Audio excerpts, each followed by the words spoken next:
1, 2, 3. Rustig. Welkom by nog 'n Storybeer storie. Luister lekker saam.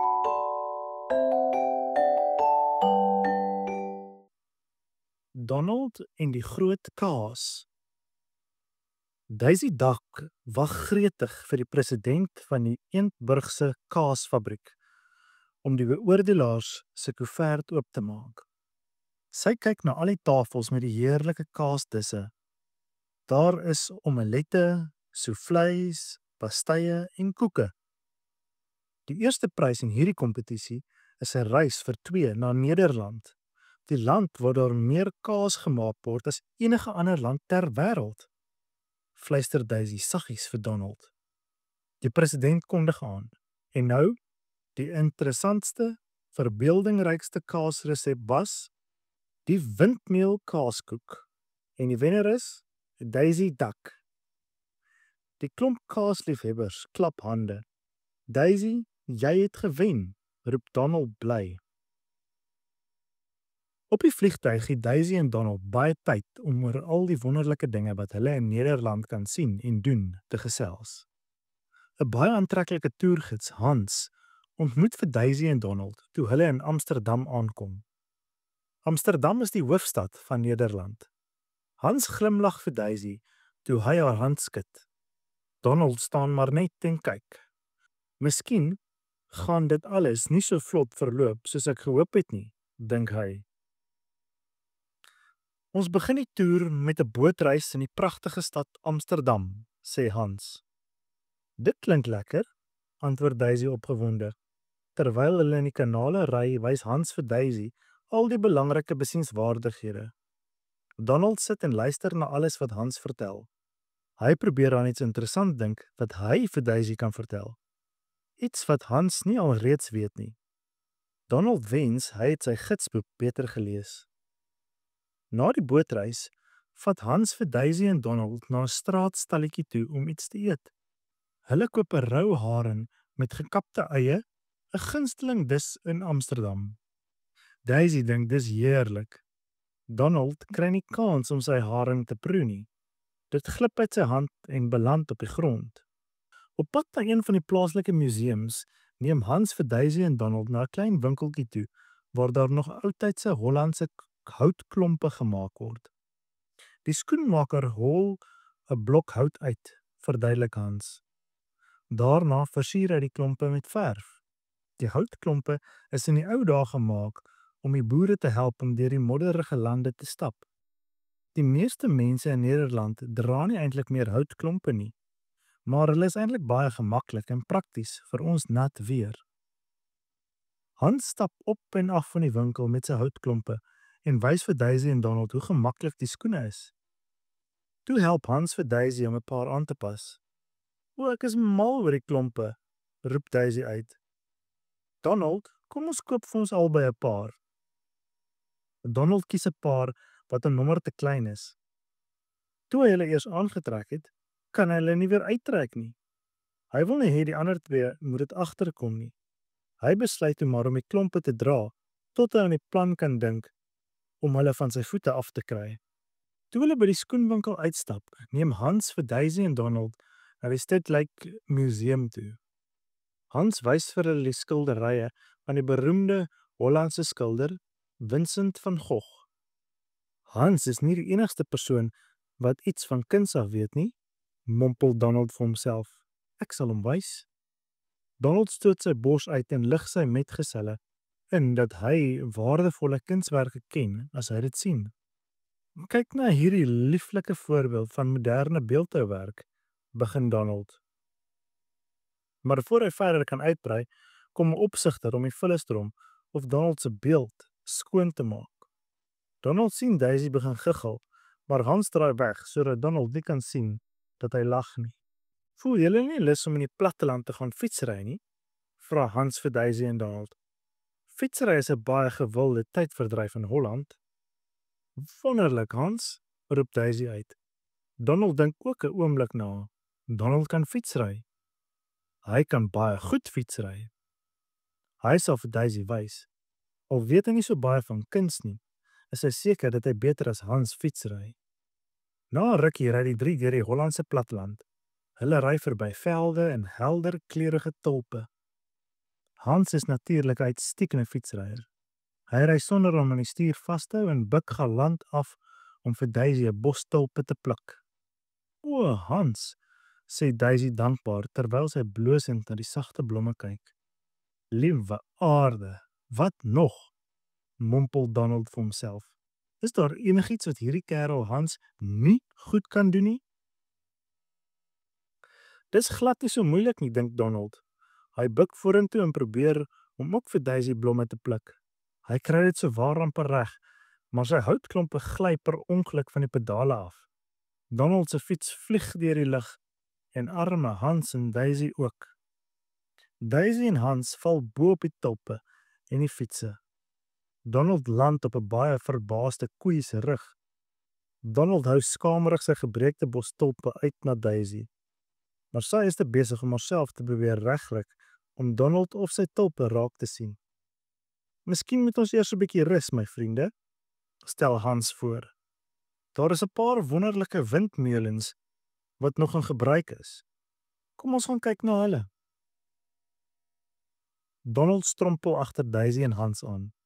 Dit lyk asof Daisy heeltemal van Donald vergeet het en hy hou net niks daarvan nie. Hierdie windmeul pomp die water uit die grond en dan terug in die see, verduidelik Hans. Sonder duike en pompe sou byna die helfte van Nederland onder water gewees het. "Is dit nie ongelooflik nie?" sê Daisy verbaas. Maar Donald luister nie eers nie. Sy voete is te seer. Hy gaan sit op die naaste ding wat hy kan kry en bly net daar sit.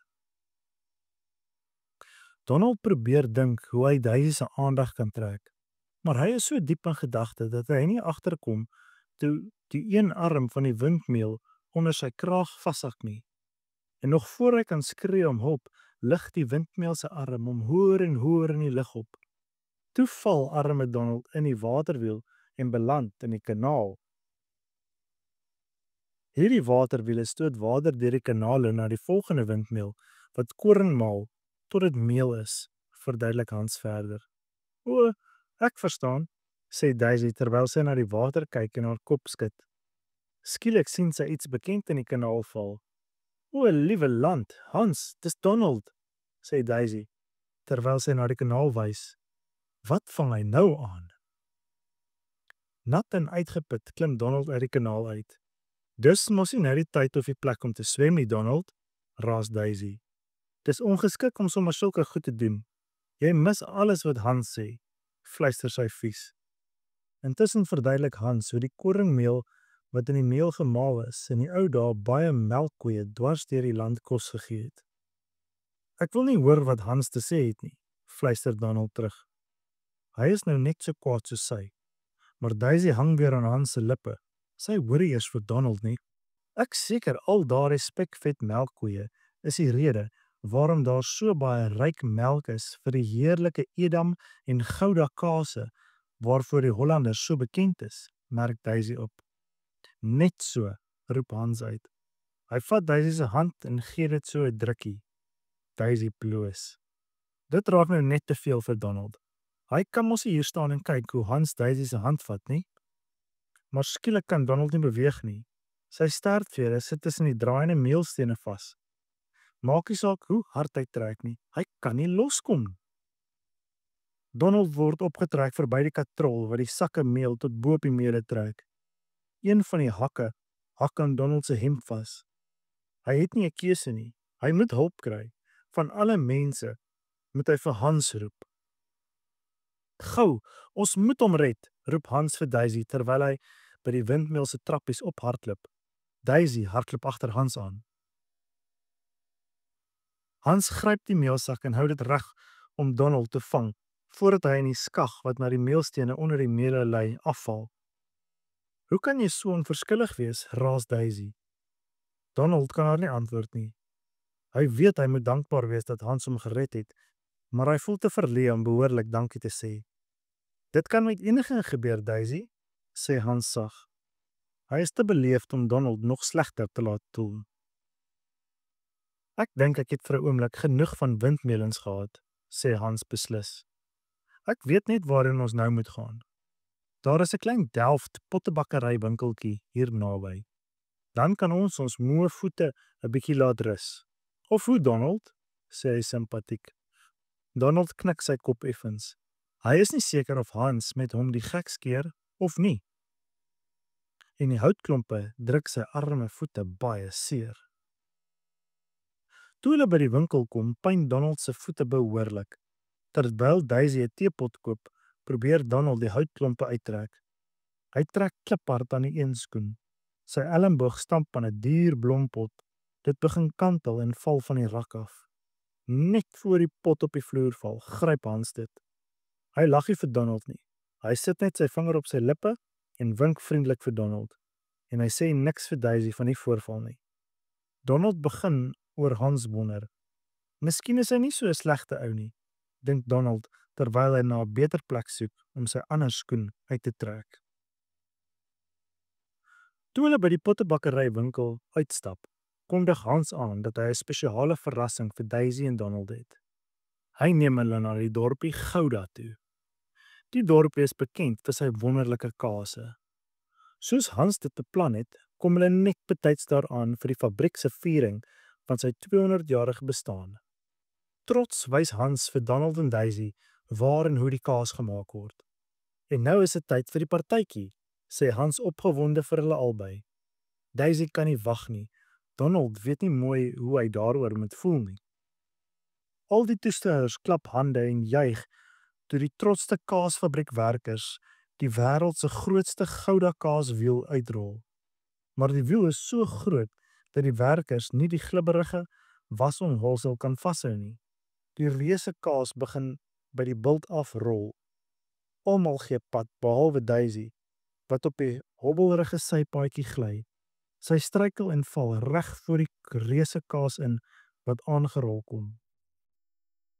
O nee, skree Donald toe die kaas na Daisy toe rol. Hy kan sien dat Hans te ver van Daisy af is om haar uit die pad te kry. Maar toe Donald vorentoe hardloop, strompel hy ook en vlieg binne in die kaaswiel vas. O Donald, jy het my lewe gered, sê Daisy dankbaar en gee vir Donald 'n klapsoen. Ag, dit was niks nie, stamel Donald verleë. Toe besef hy skielik, Daisy gee weer aandag aan hom, maar voor hy iets kan sê, is Hans by hulle. Hoe kan ons jou ooit genoeg bedank vir jou dapperheid, Donald? Vra Hans. Wel, julle kan my met een ding help, om die ander skoen af te kry, sê Donald haastig, en almal begin lag.